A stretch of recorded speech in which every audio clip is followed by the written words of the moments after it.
가슴 벅찬 찬양으로 우리의 고백을 올려주신 할렐루야 찬양대 찬양 너무 감사드립니다.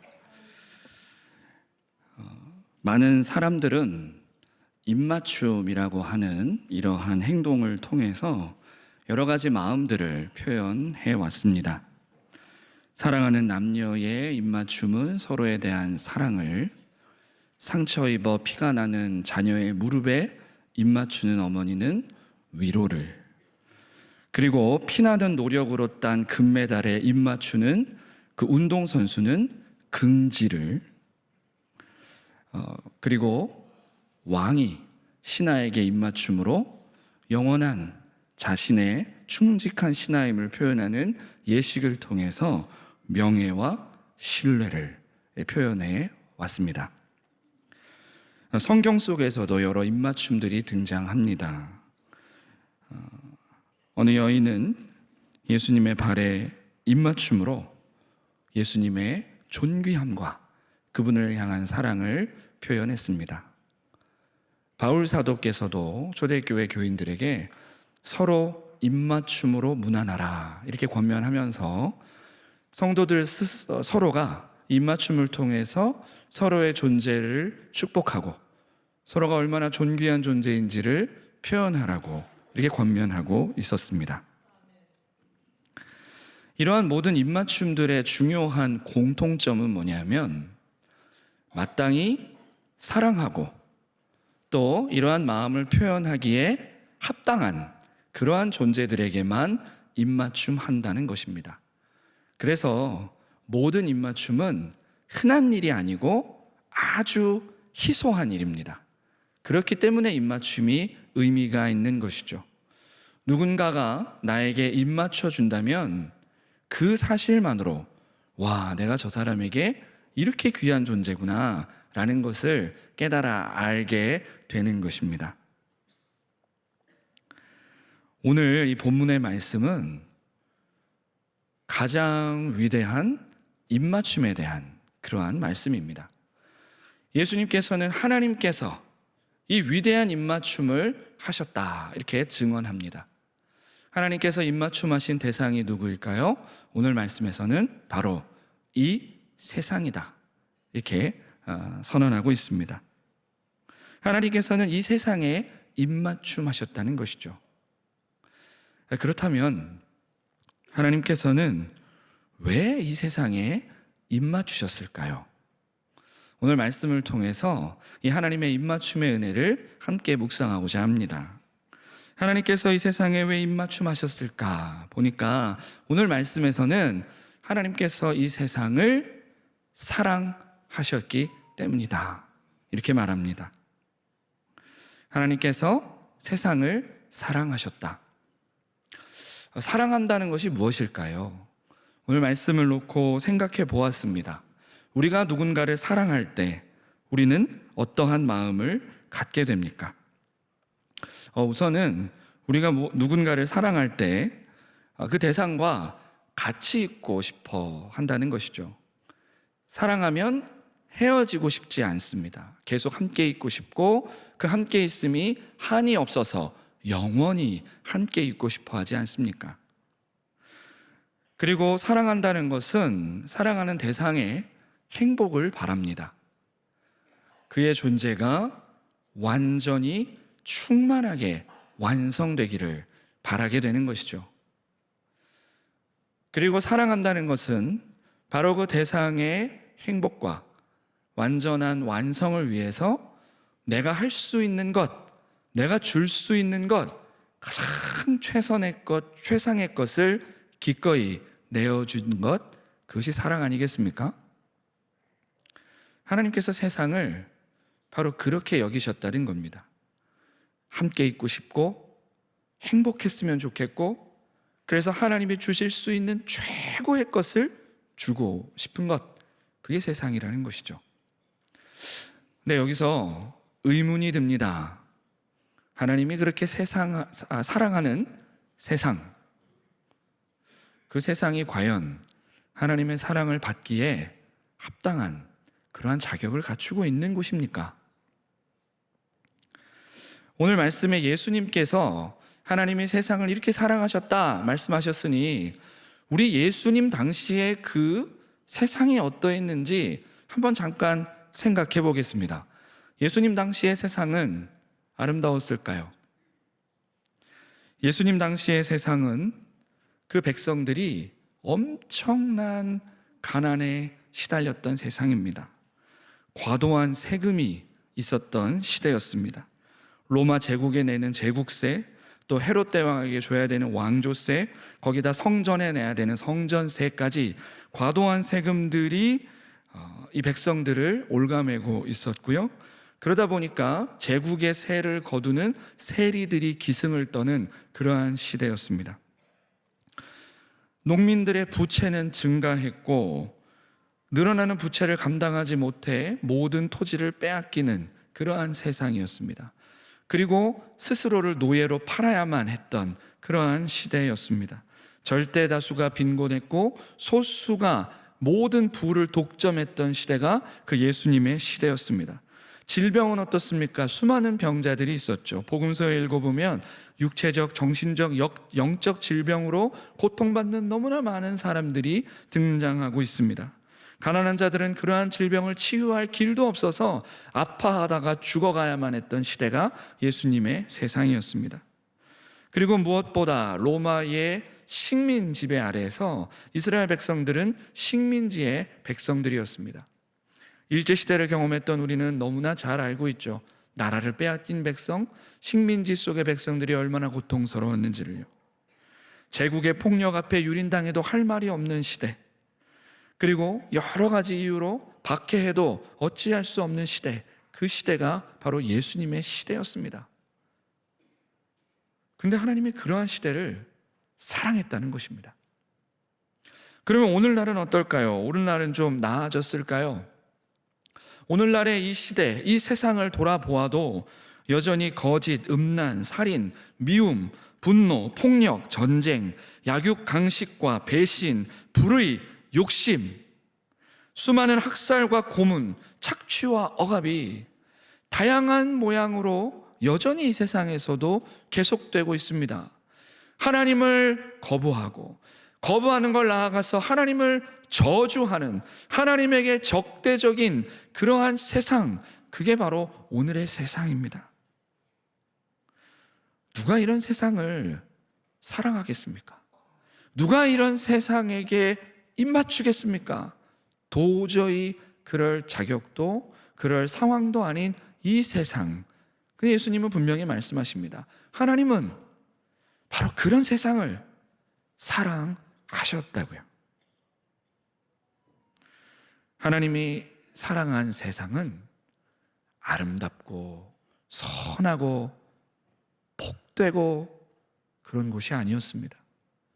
깨어지고 상처 입고 미움받아 마땅하고 서로가 서로를 사랑하지 못해 안달이 난 그런 자격 없는 그러한 곳을 하나님이 사랑했다고 예수님은 말씀하십니다. 하나님은 왜 이 자격 없는 세상을 사랑하셨을까요? 저는 그게 이해가 안 돼서 이 말씀을 붙잡고 며칠을 또 묻고 물었습니다. 그러다가 문득 제가 제 아들들을 키우던 시절이 떠올랐습니다. 제 아들들이 어렸을 때 기저귀를 갈아주거든요. 기저귀를 갈 때 기저귀를 딱 끌르면 어떤 상황이 벌어지는지 아시죠? 근데 그 기저귀를 딱 끌르면 저도 모르게 뭐라고 제가 제 입으로 말하냐면은 아이고 우리 아들 이쁘다, 그런 얘기를 하는 거예요. 제 아들이 엄마 모유를 먹을 때는 그래도 괜찮았습니다. 근데 이유식을 먹고 많은 것들을 먹어가기 시작하니까요, 막 변화가 일어나기 시작하면서 굉장해지더라고요. 그런데도 제 입에서는 여전히 아이고 우리 아들 이쁘다, 그 소리가 나오더라는 것입니다. 어떨 때는 제가요, 그 말을 안 할 때는요, 제 아들이 물어봐요. 제 아들 이름이, 둘째 이름이 서인인데 시옷 발음을 못 해가지고 아빠 어인이 응가 예뻐? 이렇게 얘기를 해요. 그러면 제가 또 아유 그럼 얼마나 이쁜데 이쁘다 이렇게 얘기합니다. 그 아이가 잘 먹고 잘 생활하고 또 내보내야 될 것들을 잘 내보내는 그 모든 것들이 감사해서 아 예쁘다 이렇게 말하죠. 여기 계신 모든 분들 중에 혹시 제 아들의 기저귀를 갈면서 아 예쁘다 하실 분이 계십니까?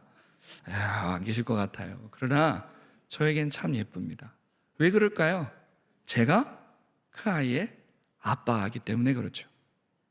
하나님께서 이 세상을, 이 자격 없는 이 미운 세상을 왜 사랑하시냐고요? 하나님이 이 세상의 아버지가 되시기 때문에 그렇습니다. 하나님께서 이 세상을 창조하시는 그 순간부터 하나님은 이 세상을 사랑하셨고 사랑할 수밖에 없는 그러한 관계를 맺으셨다는 거죠. 애초에 하나님은 이 세상을 왜 창조하셨습니까? 사랑하려고 창조하셨습니다. 그러니 이 세상이 어떻게 망가지든 어떠한 모양을 갖고 있든 아버지에겐 그게 중요한 게 아닙니다. 여전히 사랑해야 될 내 자식인 겁니다.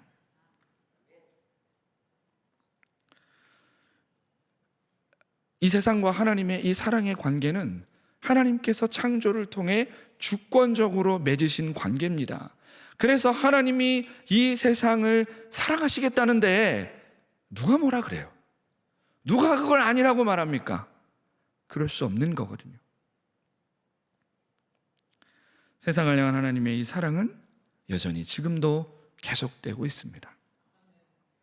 하나님이 사랑하는 이 세상 속에 누가 있지요? 바로 내가 있습니다. 오늘 이 말씀에 따라 돌아볼 때 저와 여러분은 어떤 존재입니까? 하나님께서 사랑하시는 존재입니다. 하나님께서 같이 있고 싶고 정말 그 삶이 충만하게 완성되었으면 좋겠고 그것을 위해서 무엇이든 하고자 원하시는 그 사랑을 받는 존재가 바로 저와 여러분입니다.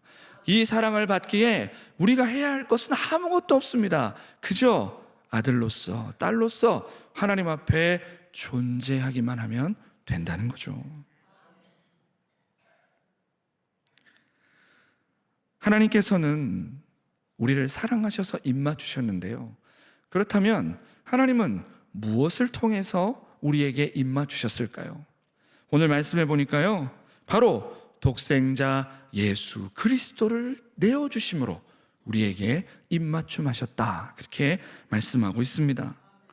하나님이 우리를 사랑하는 것과 아들을 내어주시는 것이 어떤 관계에 있는 것일까요?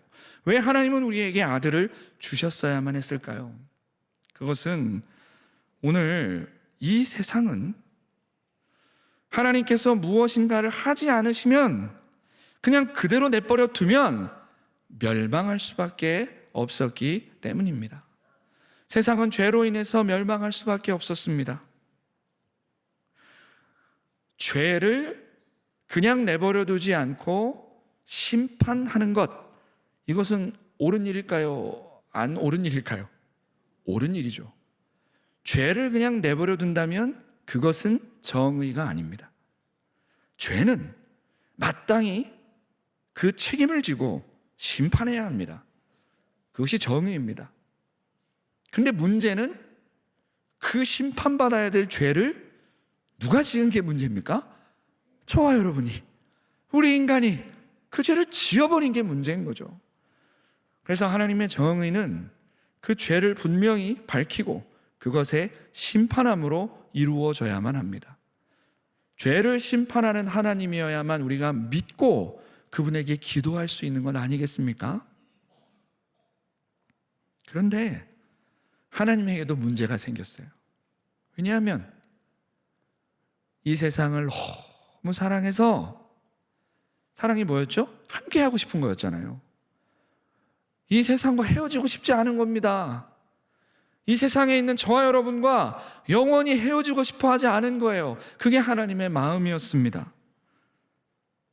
그래서 하나님은 우리를 멸망시키지 않고 헤어지고 싶지 않아서 아들을 내어주신 거죠. 우리를 대신하여 주 예수 그리스도 그 아들을 대신 죽이심으로 우리의 멸망을 막으시고 우리와 헤어지지 않으시고 우리와 영원히 함께하는 길을 하나님께서는 열으셨다는 것입니다.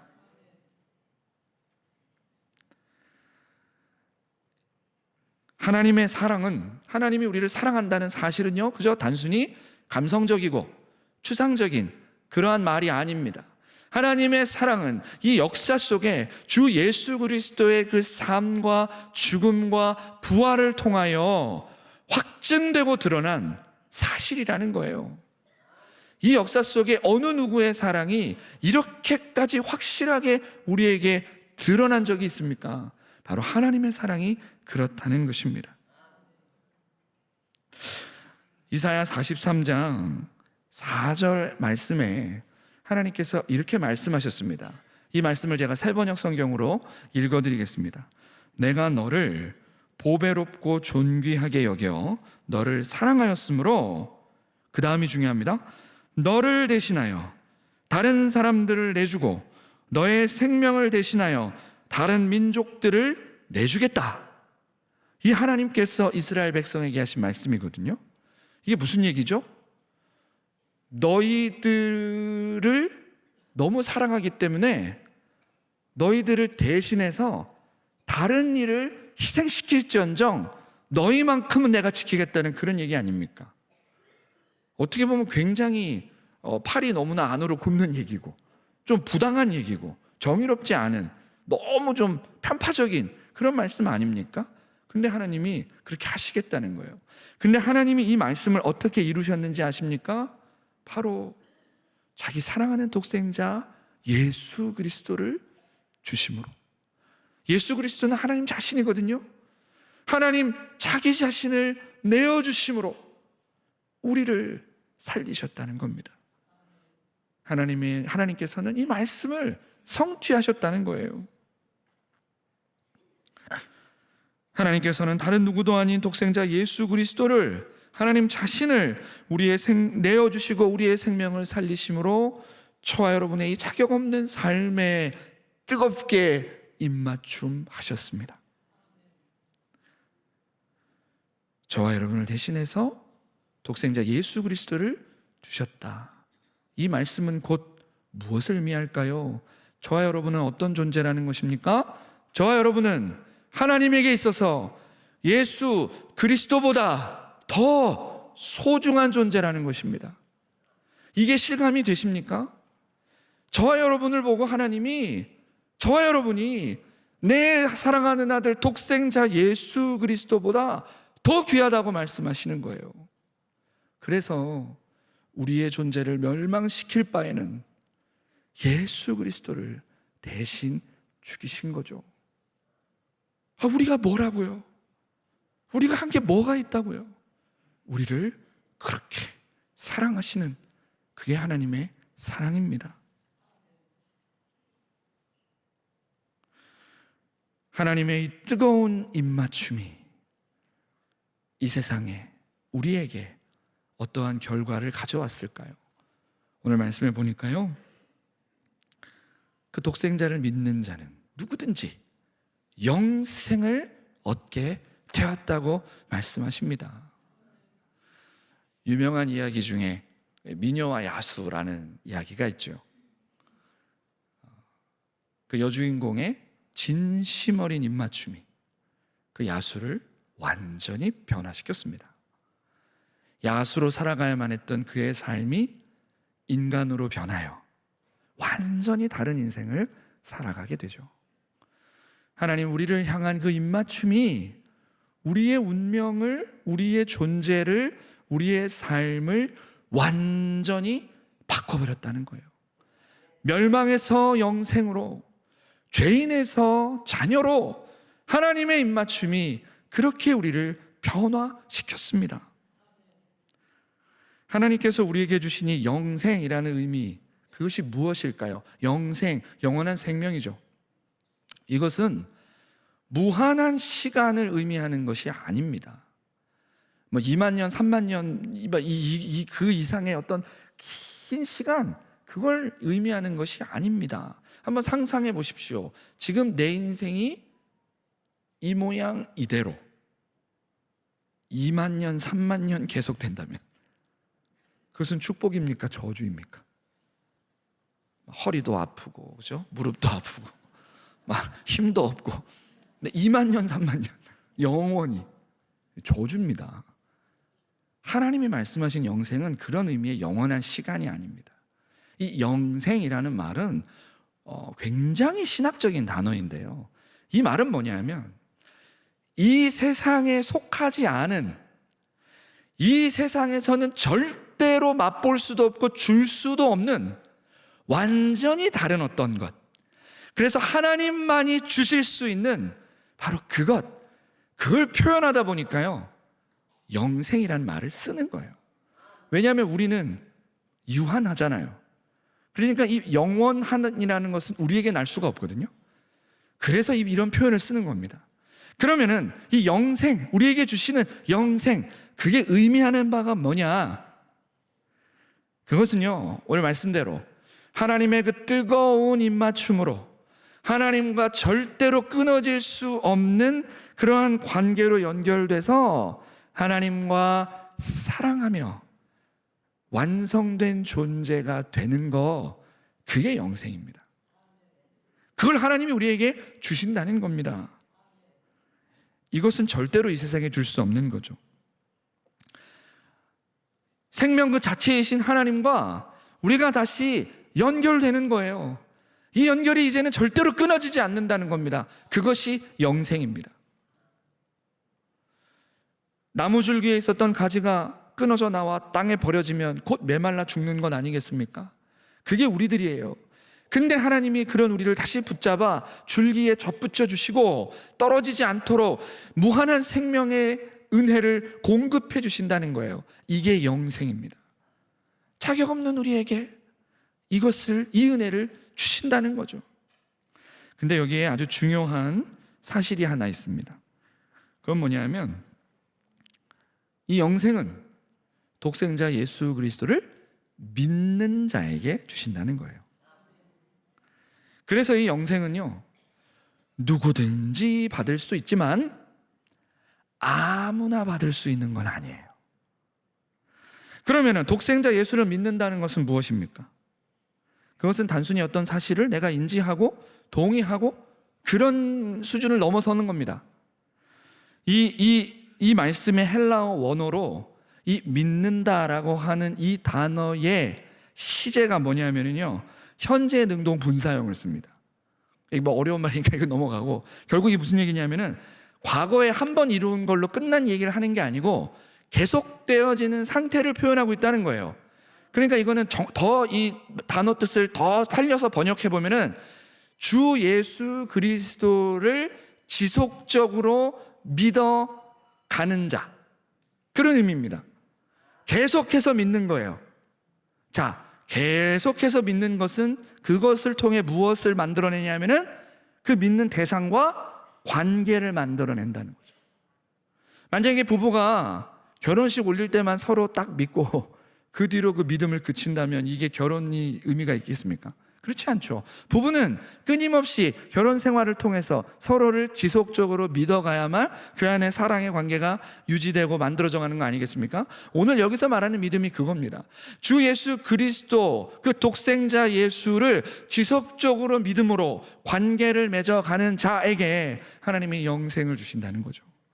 그래서 우리의 구원을 위해서는 믿음이 필요한 겁니다. 예수를 믿어라, 이 말은요, 단순히 그냥 예수님을 믿어요 이렇게 그냥 한번 말하고 끝나는 그게 아니라 예수님을 지속적으로 믿음으로 나의 삶을 그분에게 지속적으로 내어드리고 의지하고 의탁하며 사랑의 관계를 만들어가는 그 영혼의 관계를 통해 하나님이 주시는 영생의 은혜를 누리는 것입니다. 여러분 인생 속에서 누구를 믿으시겠습니까? 이렇게까지 나를 사랑하시는 분을 믿어야 되지 않겠습니까? 이렇게까지 나를 위해서 모든 것을 주는 그런 분을 믿어야 되지 않겠습니까? 이게 너무나 당연한 이야기죠. 하나님께서는 자격 없는 나를 위해서, 저와 여러분을 위해서 예수 그리스도를 주시고 그를 믿는 자에게 영원한 생명, 하나님과의 영원한 사랑의 교제를 주시는 그러한 하나님이십니다.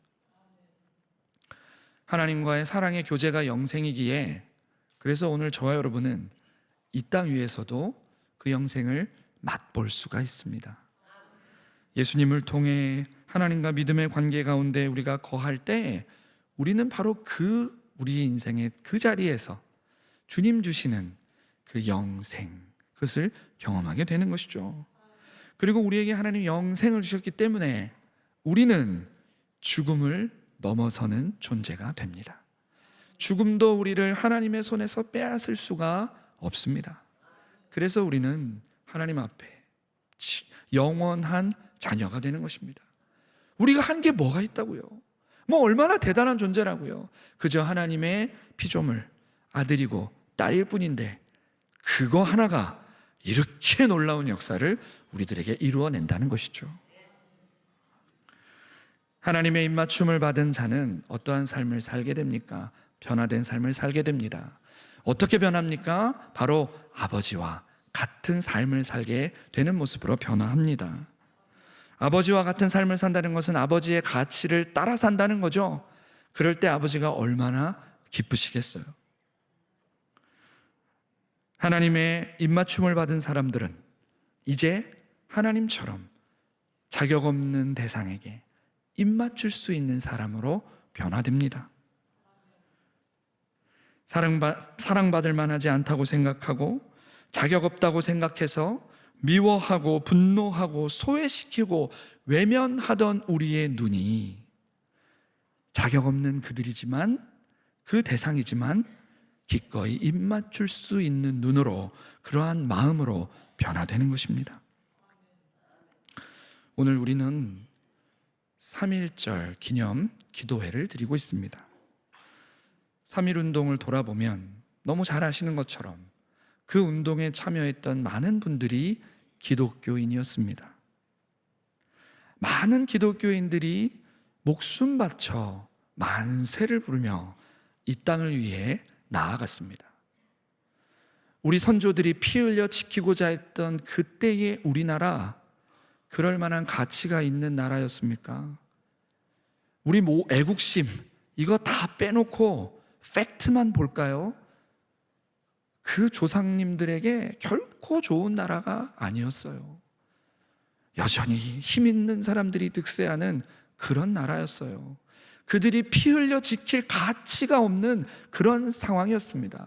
그러나 우리 조상님들께서 피 흘려 그 땅을 위해 대한민국 만세를 외치며 지켰던 이유는 자격 없는 나를 위해 우리 하나님이 나에게 입맞춰 주셨으니 나도 이 자격 없는 조국을 사랑하는 마음으로 입맞추셨던 거 아니겠습니까? 바로 그 사건이 3.1운동의 사건입니다. 일제의 총칼도 믿음의 선조들의 입맞춤을 막을 수가 없었습니다. 그 입맞춤이 결국 이 땅을 자유하게 했던 것이죠. 우리나라의 역사를 돌아보면은 나라를 사랑하고 나라의 위기 때마다 가장 먼저 달려갔던 분들이 기독교인들이었습니다. 나라 사랑과 기독교 신앙의 이 끈끈한 관계, 어디서 나오겠습니까? 자격 없는 자들에게도 이 세상을 사랑하는 아버지를 닮아 입맞춤할 수 있는 그 능력에서 나오는 것 아니겠습니까? 하나님의 입맞춤의 은혜를 입은 저와 여러분, 또 이 세상을 향해 이 나라를 위해 입맞추셨던 우리 선조들의 은혜를 입은 저와 여러분, 이제 저와 여러분의 차례가 되었습니다. 이제 저와 여러분이 자격 없는 이 세상에, 자격 없는 그 사람들에게 입맞추는 하나님의 입술이 되어야 합니다. 자격 없는 세상에 입맞추십시오. 이 세상을 포기하지 마시고 관심을 갖고 뉴스도 보시고 세상이 어떻게 되어가고 있는지 구석구석 살펴보시기 바랍니다. 그리고 내가 기도하고 도울 곳이 있는지 열심으로 찾으시기 바랍니다. 이 나라를 혐오하고 절망하고 포기하기보다는 끝까지 붙잡으시고 기도하며 나라를 위해서 내가 끝까지 무엇을 할 수 있는지 하나님께 구할 때 주님께서 지혜 주실 줄 믿습니다. 자격 없는 사람들에게 입맞춤 하기를 하나님 원하십니다. 나를 미워하는 사람에게 먼저 인사하며 다가가시기를 하나님 원하십니다. 계속해서 실수하느라 너무나 부족해 보여서 에이 그냥 말아야지 했던 그에게 포기하지 말고 더 기회를 주고 함께 가기를 하나님 원하십니다. 나를 비난하는 사람들의 그 말에 오히려 귀 기울여 경청하기를 하나님 원하십니다. 그리고 사랑받을 자격 없는 나에게, 내 스스로에게 입맞추기를 원하십니다. 이제 그만 내 스스로를 용서하시고 입맞춰 주시기 바랍니다. 나에게, 스스로에게 이만하면 됐다, 잘했다, 잘 살았다 말씀해 주시고 참으로 내가 너를 사랑한다 말해주기를 하나님 원하십니다. 이 모든 일들은 우리가 대단해서 하는 게 아니라 하나님이 지금 그렇게 이 자격 없는 세상을 사랑하고 계시기에 우리들도 그렇게 할 수 있는 일인 것입니다. 그러나 사실 저는 이 말씀을 준비하는 그 마지막에 이르러서 정말 솔직하고도 어려운 질문 앞에 부딪혔습니다. 그것은 제가 하나님의 사랑을 진짜 얼마나 알고 있느냐라는 질문이었습니다. 제가 오늘 말씀을 묵상하고 준비하면서 특별히 3.1절 기념 기도회라는 것을 기억하면서 준비하는데요, 그 어려웠던 일제 식민 시절을 돌아보며 하나님 정말 그 시절을 사랑하셨다고요. 하나님, 우리 아무 죄 없는 우리 조상님들, 그들을 그렇게 짐승처럼 대하고 유린하며 죽이고 괴롭혔던 그들을 하나님 사랑하신다고요. 제가 솔직히 이게 와닿지가 않는 거예요. 근데 그 시절뿐 아니라 지금도 세계 각처에서 폭력으로 자기의 이익을 위해서 타인을 기꺼이 죽이며 살아가는 그 자들, 그들을 하나님 사랑하신다고요. 제가 그게 정말 솔직히 이해가 안 됐습니다. 너무 힘들었습니다. 그래서 계속 붙들고 씨름하다가요, 저의 그 투쟁하는 마음 자체를 그냥 하나님 앞에 다 놓아드리게 되었습니다. 그러면서 깨닫게 됐습니다. 저는 오늘 말씀에서 이야기하는 하나님이 이 세상을 사랑한다는 이 사랑을 정말 손끝만큼도 내가 모르고 있구나. 이 사랑이 얼마나 큰지 내가 하나도 모르고 있구나. 그것을 깨닫게 되었습니다.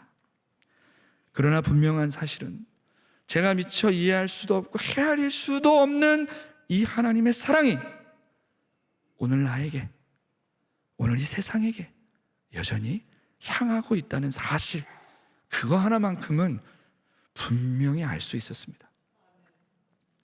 우리는 오늘도 하나님의 사랑을 다 헤아릴 수 없지만 그 하나님의 사랑을 조금씩 알아가는 우리의 그 삶, 그 삶이야말로 그 자체로 복되고 귀한 삶 아니겠습니까?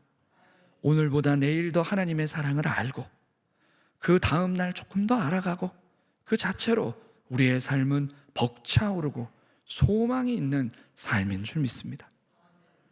하나님의 입맞춤의 은혜를 받은 저와 여러분, 이제 저와 여러분 자격 없는 세상에 나아가 하나님의 입술이 되어 뜨겁게 입맞추며 살아가는 저 여러분 되시기를 주님의 이름으로 축원합니다. 함께 기도하겠습니다.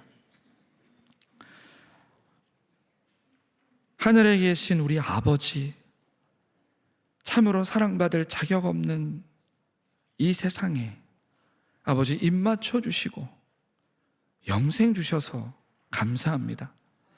아버지, 우리 이 은혜를 잊지 않고 하나님 나를 그렇게 사랑하신다는 것을 가슴에 꼭 품고 하나님의 입술 되어 이 세상에 입맞추며 살아가는 귀한 삶 살게 하여 주시옵소서.